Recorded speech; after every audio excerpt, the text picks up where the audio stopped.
Bom dia, meus amigos. Agora que o tempo melhorou, agora terminar, né, o restante que ficou faltando, porque estava muito frio, então não dava para poder terminar o resto.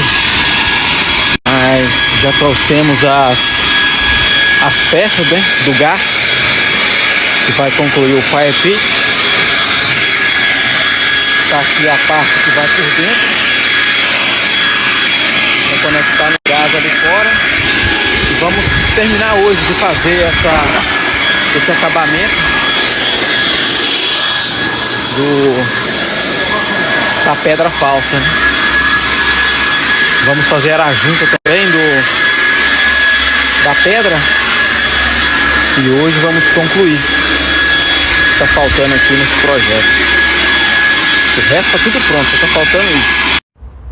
Então, meus amigos, o fire pit já está pronto. É esse estilo aí, ó.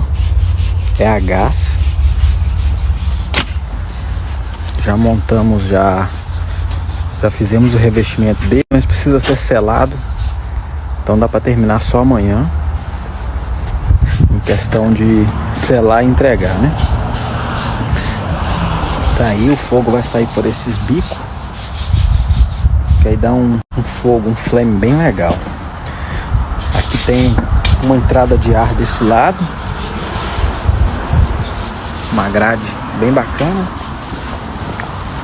E uma entrada de ar desse lado. E aqui é onde fica o controle. Tá tampado com tape aí. Mas aqui tem o botão de start para dar o flame. Ali tem uns buracos. Ali tem uns buracos que controla a chama.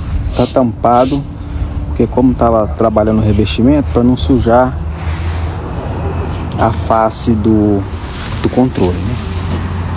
Mas aí essa parte aqui, tá vendo? Ó, se eu abaixar aqui, ó, ele vai ficar todo tampado. Ó.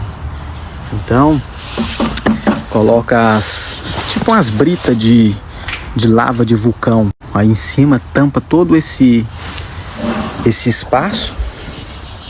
Aí fica uma chama bem bacana aí, ó. Um sealing wall para ficar aquecendo.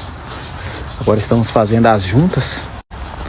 Vou mostrar para vocês ali a fase final, né? Estamos fazendo a junta. Aí a junta fica mais escura assim, ó.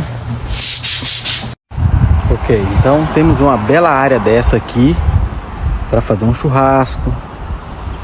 E aqui, esse belo deck aqui, ó.